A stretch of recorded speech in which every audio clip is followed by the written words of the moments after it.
SA 33. Bienvenidos al Seminario Reina Valera. Yo soy Gilberto Aves, rector del Seminario Abierto, y esta es la lección número 33 de la materia Sinopsis del Antiguo Testamento, cuyo tema es Miqueas. ¿Quién hay como Dios? Pedimos la bendición de Dios sobre el estudio de su palabra. Empecemos. Miqueas, ¿quién hay como Dios? Por Ray C. Stedman. Miqueas fue contemporáneo del gran profeta Isaías y su libro tiene un estilo muy parecido. De hecho, en algunas ocasiones a este libro se le llama Isaías en miniatura porque es una presentación mucho más breve de lo que es esencialmente el mismo mensaje que el de la profecía de Isaías. El tema de esta breve profecía se encuentra en el significado del nombre del profeta. Espero que tengan ustedes una Biblia que les ayude con el significado de los nombres hebreos porque con frecuencia estos nombres son muy importantes. Por ejemplo, en el libro de Génesis el nombre del hombre que se hizo famoso por ser el hombre más viejo que jamás haya vivido en el mundo es de por sí una profecía.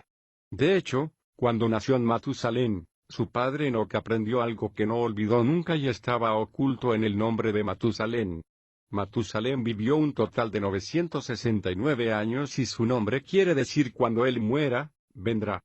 El año en que él murió llegó la inundación, de manera que eso nos enseña algo acerca del significado de los nombres hebreos. El nombre Miqueas quiere decir, ¿quién es como Dios o quién es como Jehová? Por lo tanto, esta es su pregunta repetida. Al parecer a donde quiera que iba este hombre preguntaba, ¿quién es como Jehová? ¿Quién es como Dios? Hasta que la gente comenzó a llamarle de ese modo. Se ha llegado incluso a sugerir que ese era el mote por el cual conocían a este hombre. Podemos imaginarnos a la gente que estaba alrededor de Miqueas mirándole al pasar por la calle y diciéndose a sí mismos, aquí viene el viejo, ¿quién es como Dios? Como quiera que de esto es de lo que habla Miqueas en este libro, el tema del mismo es la santidad y el gran mensaje de Dios al mundo hoy es cómo ser semejantes a Dios, que es además el tema de la epístola de Pablo a los Efesios, y creo que es muy instructivo unir estos dos mensajes a fin de que nos demos cuenta de que el Antiguo y el Nuevo Testamento enseñan la verdad de muy diferentes maneras. Eso es lo que hace que el Antiguo Testamento nos resulte tan revelador y si no entienden ustedes el Nuevo Testamento lean el Antiguo. ¿Recuerda usted la historia del filósofo griego Diógenes? Era un hombre que iba todo el día con una linterna, buscando a un hombre honesto. Incluso a plena luz del día llevaba su linterna para despertar la curiosidad. Cuando alguien le preguntaba a Diógenes, ¿por qué vas por ahí con una linterna a plena luz del día? Les contestaba, estoy buscando a un hombre honesto. Es como la búsqueda de Miqueas, capítulo 1, versículo 1. La palabra de Jehová que vino a Miqueas de Moreset en los días de Jotam, Acaz y Ezequías, reyes de Judá, sobre lo que vio acerca de Samaria y de Jerusalén. El libro se divide en tres partes. Los primeros 3 capítulos describen el fracaso de la nación. Este es un mensaje que transmiten muchos de los profetas, pero en este libro lo que encontramos es una imagen de la falta de santidad y a continuación una maravillosa sección, en los capítulos 4 y 5, que es una visión del futuro, del que es semejante a Dios. Esta es una sección con una predicción esperando la venida de Cristo, el Mesías. Los 3 últimos capítulos nos muestran la súplica que le hace Dios a esta nación. En el primer capítulo hay una imagen magnífica de Dios que se aproxima con el fin de juzgar a esta nación de Judá por causa de su amargo fracaso y por no ser capaces de ser santos a pesar de que Dios les ha provisto todo cuanto precisan para ser semejantes a Dios. Eso es algo que nos resulta familiar, ¿verdad? ¿Por qué no somos nosotros santos? Tenemos todo cuanto precisamos, en el Espíritu Santo, para ser santos. Por lo tanto, este libro nos viene como anillo al dedo porque estamos en la misma barca. En la primera sección tenemos una imagen preciosa y poética de un Dios que sale y desciende sobre este pueblo, capítulo 1, 3 a 5. Porque he aquí que Jehová saldrá de su lugar, descenderá y caminará sobre las alturas de la tierra. Debajo de él se derretirán las montañas como la cera delante del fuego, se hendirán los valles como las aguas arrojadas por una pendiente. Todo esto sucederá por la transgresión de Jacob y por los pecados de la casa de Israel. A continuación Dios escoge a las capitales de estas dos naciones. ¿Cuál fue la transgresión de Jacob? Samaria. Es decir, la capital, el corazón de la nación. ¿Y cuál fue el pecado de la casa de Judá? ¿Acaso no fue Jerusalén? Dice, en el versículo 6. Convertiré, pues, a Samaria en un montón de ruinas o un basurero, del campo, y en viñedos. Haré rodar sus piedras por el valle y dejaré al descubierto sus cimientos. Todo esto es una imagen de la destrucción que causarían los ejércitos de Asiria que, cientos de años después, asolarían el campo y destruirían todo cuanto hallasen a su paso. El profeta dice que este es el juicio de Dios.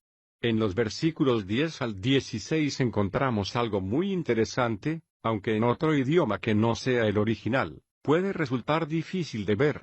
Estos profetas eran equivoquistas y aunque algunas personas dicen que un juego de palabras es la peor forma de humor, la Biblia está llena de ellos, pero a nosotros nos cuesta trabajo hallarlos si no entendemos el hebreo. Si pudiesen ustedes leer el original en hebreo, se darían cuenta de que hay un montón de juegos de palabra en los nombres de las ciudades mencionados por Miqueas. Dice el versículo 10. No lo digáis en Gat, ni os entreguéis al llanto. Gat significa llorar y el profeta hace un juego de palabras con ese nombre y, de esta manera, sucede en todo. Va escogiendo los nombres de ciudades y los relaciona con el juicio de Dios. En este caso diría, no lloréis en la ciudad del llanto, en la ciudad del polvo, revolveos en él. Betleofra significa polvo. En la ciudad de la belleza quedará en vergüenza, pues ese es el significado de Safir belleza. En Saanan, ¿qué quiere decir marcha? No marcharán. En la ciudad de los vecinos acabarán con un vecino inútil. En la ciudad de la amargura harán amargo duelo. En el versículo 13 está Laquis. ¿Qué quiere decir caballo? La ciudad del caballo o ciudad de un solo caballo. Miqueas dice, oh habitantes de la ciudad caballo. Es un juego de palabras tras otro. En el capítulo 2 se describe de un modo muy gráfico la total destrucción del pueblo, incluyendo los gobernantes, los profetas, las mujeres y los niños.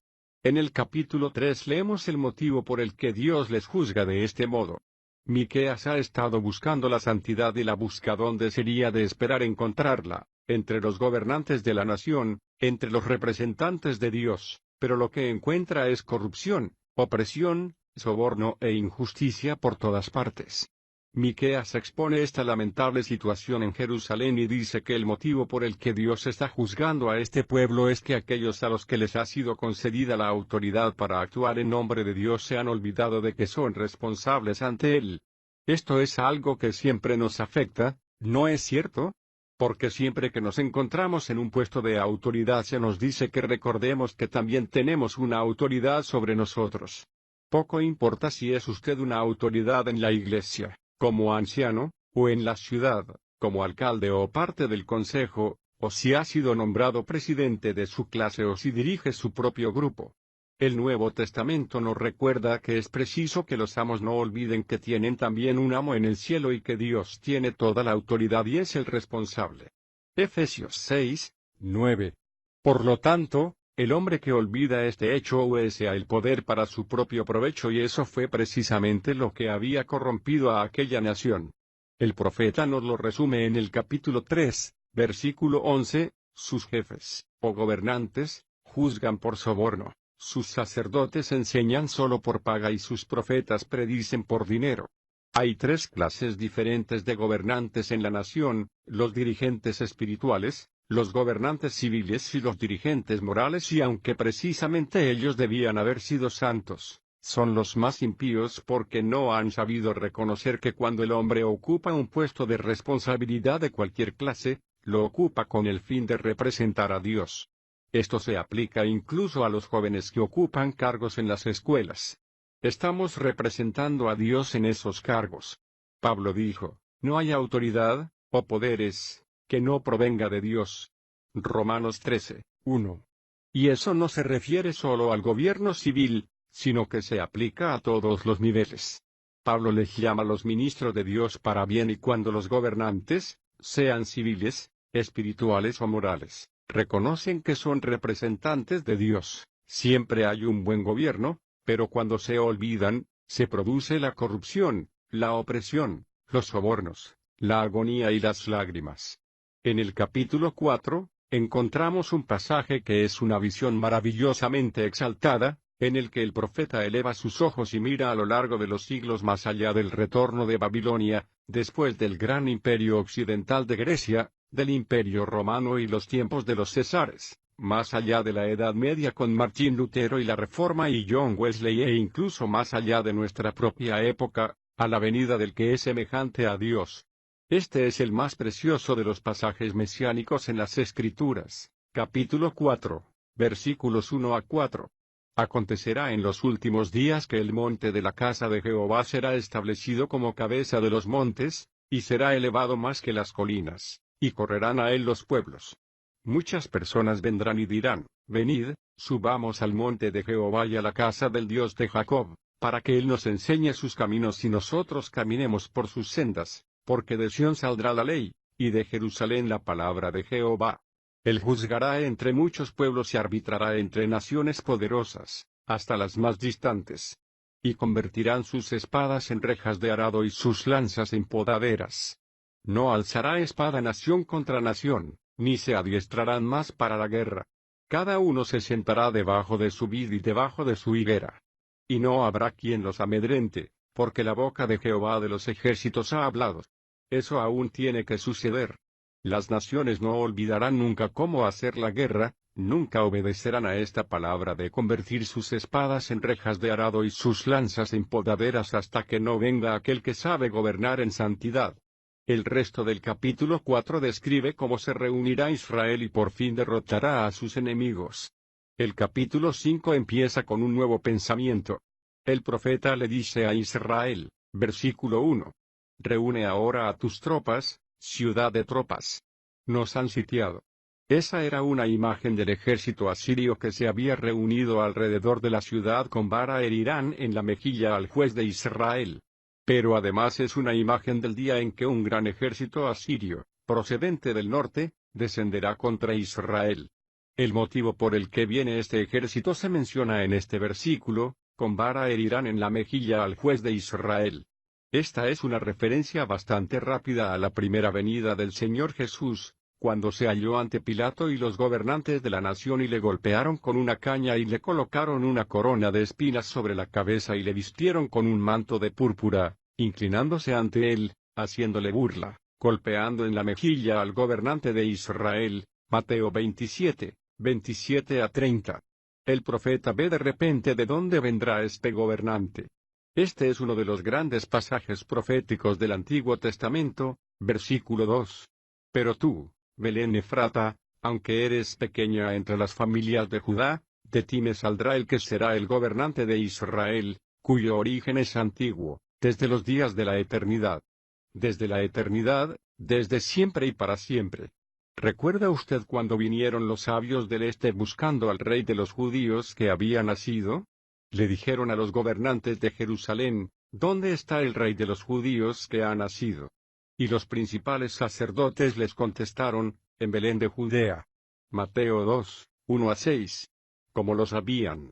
Porque 700 años antes, Miqueas les había dicho, pero tú, Belén Efrata, es decir, Belén en la tierra de Efraín, aunque eres pequeña entre las familias de Judá, de ti me saldrá el que será el gobernante de Israel, cuyo origen es antiguo, desde los días de la eternidad. Y luego en el versículo 3 hay un paréntesis, sin embargo, Dios los abandonará, a la nación de Israel, hasta el tiempo. Y por eso es por lo que Israel ha estado vagando en derrota, sin un rey, sin un templo y sin sacrificio durante siglos. Una de las maravillas del mundo es que esta nación de Israel sigue manteniendo su identidad, a pesar de hallarse dispersa entre las naciones. Les abandonará hasta el tiempo en que dé a luz la que ha de dar a luz, y vuelva el resto de sus hermanos para reunirse con los hijos de Israel. Y mirando de nuevo al que había de venir de Belén Efrata, versículo 4. Él se levantará y los apacentará con el poder de Jehová, con la grandeza del nombre de Jehová, su Dios, y se establecerán, porque entonces será engrandecido hasta los fines de la tierra. 700 años a través del espacio de los siglos Miqueas ve claramente a aquel que habría de surgir de entre las tinieblas para cumplir estas profecías.